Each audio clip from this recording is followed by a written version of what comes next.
Good, happy Tuesday morning, July 6th, 2021. I'm Riley King, and welcome to this Tuesday morning edition of the Riley King Newscast, right here on the Riley King Network. We have a lot of news to get to this Tuesday morning, so let's begin. First up,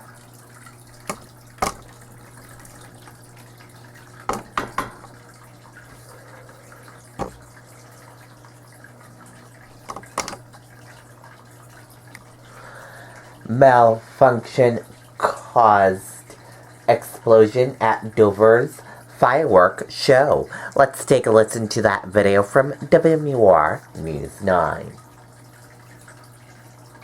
Whether you're planning a weekend in New Hampshire's majestic White Mountains, a hike up Monadnock, or a week-long stay in our picturesque seacoast, Road Trippin' wants you to know.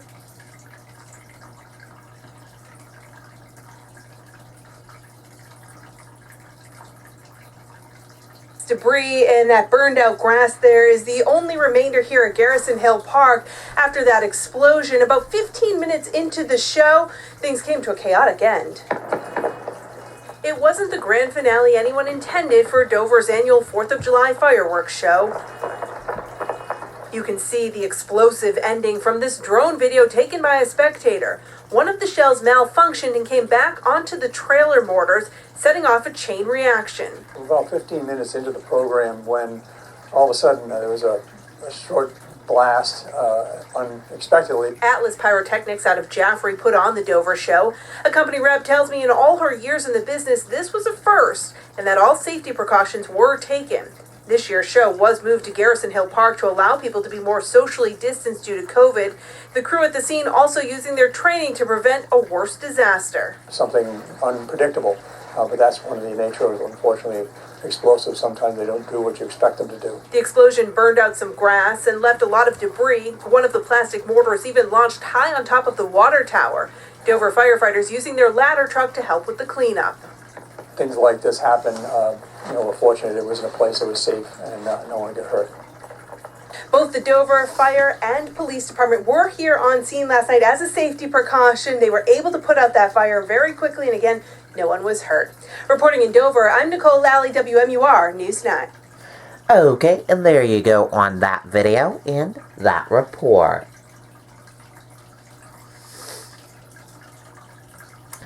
Concord Fire Chief deployed with FEMA Urban Search and Rescue Support Team. Let's take a listen to that video from WMUR News 9. How you handle overdraft should be in your control, not just your bank's. Concord's fire chief witnessed the demolition of the rest of the condo building in person. I was just a couple blocks south. And certainly it's an emotional experience, but understanding the necessity associated with it, in the fact that it'll allow us to get into some areas that we weren't able to access. Chief Sean Brown is deployed with FEMA's Urban Search and Rescue Support Team. He says they're working around the clock in full search and rescue mode.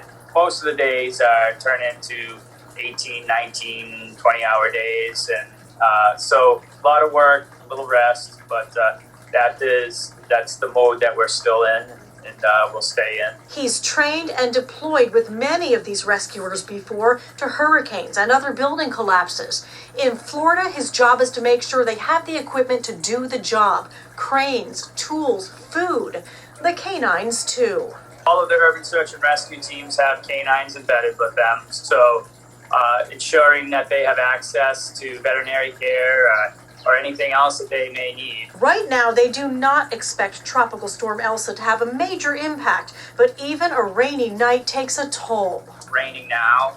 That complicates efforts. It makes it slippery on the pile. It increases the potential for injury to the rescuers. And the chief says it's possible for him to do his job because of support from home in New Hampshire. I get text messages and emails. Everybody's checking up on me and let me know that they get all the bases covered at home. And no word yet when Chief Brown will return to New Hampshire. Live in the newsroom tonight, Jean Mackin, WMUR News 9. Okay, and there you go on that video and that report.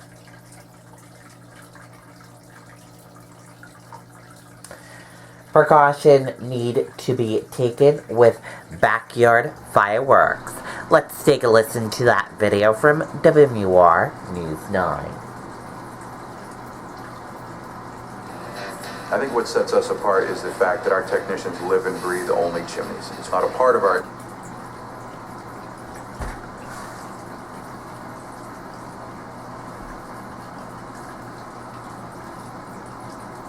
After your backyard grand finale, experts say there is still some work to do in order to make sure your home fireworks display has a safe conclusion.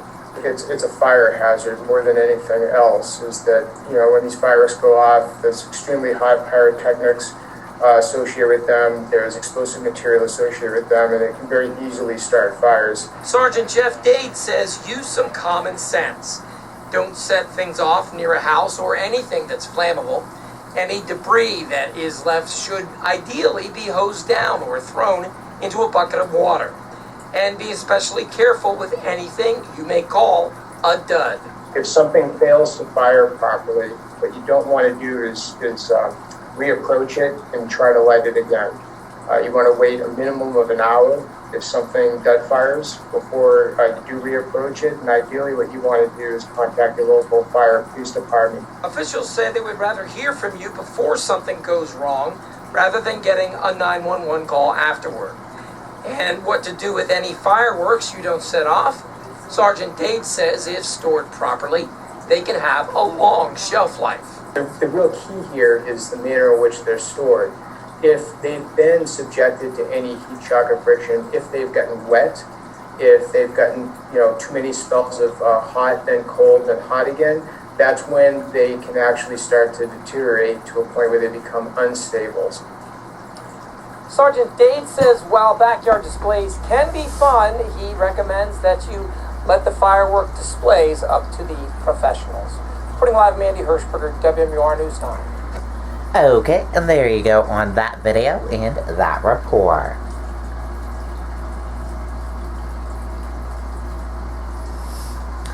Manchester hosts 4th of July fireworks show.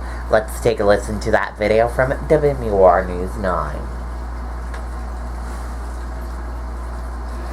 I think what sets us apart is the fact that our technicians live and breathe only chimneys. It's not a part of our company, it is our company. We do everything from sweeping the chimney, maintaining the chimney, repairing the chimney, rebuilding the chimney. Our inspections are top to bottom, inside and out. We make sure that the entire chimney as a whole has been inspected and can function as a system rather than just a fireplace. The biggest value that customers get from having us in their home is peace of mind that the chimney's going to work when we leave, they can use it safely, and that we can fix any problems that they have.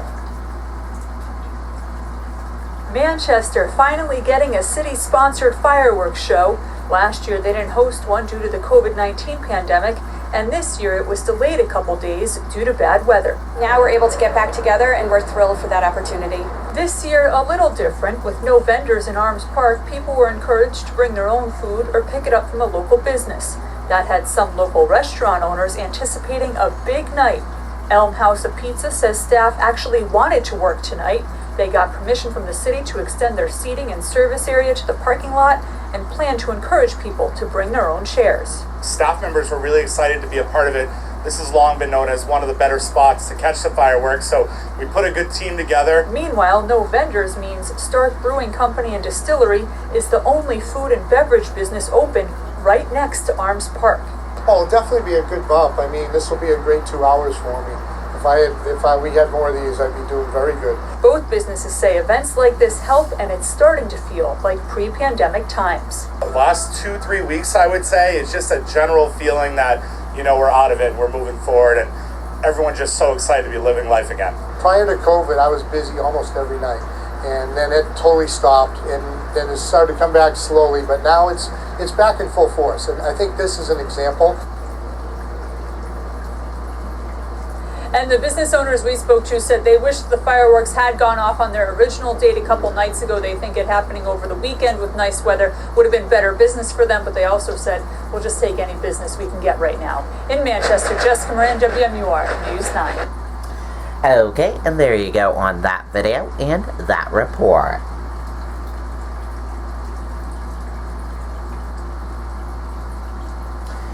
Political focus begins shifting to 2022 New Hampshire Senate race. Let's take a listen to that video from WMUR News 9. I think what sets us apart is the fact that our technicians live and breathe only chimneys. It's not a part of our company.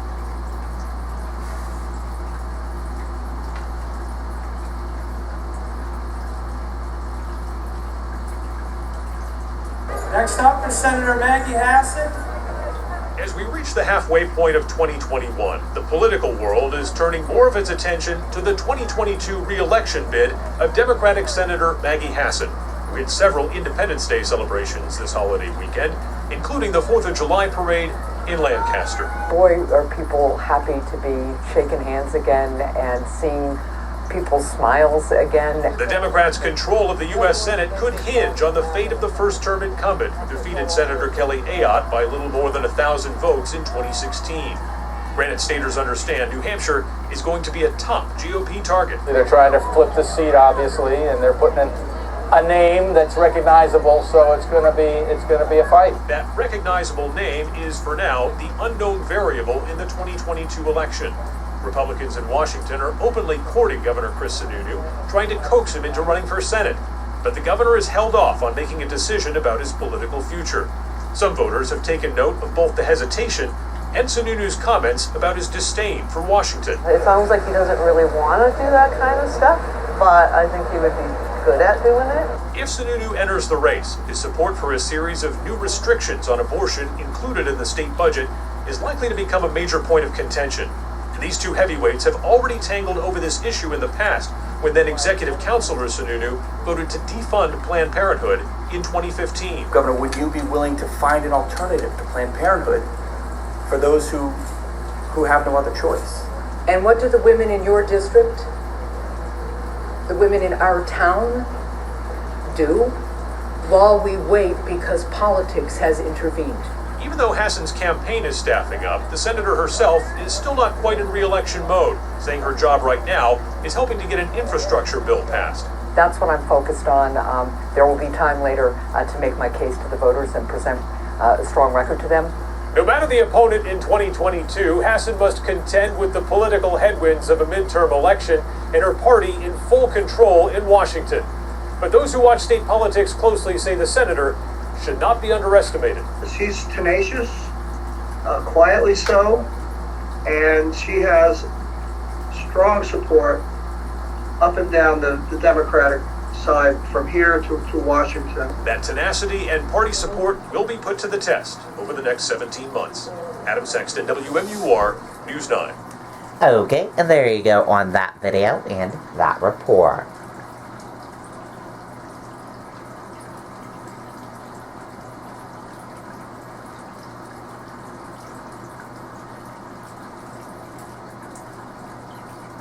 Pope Francis recovers from colon surgery.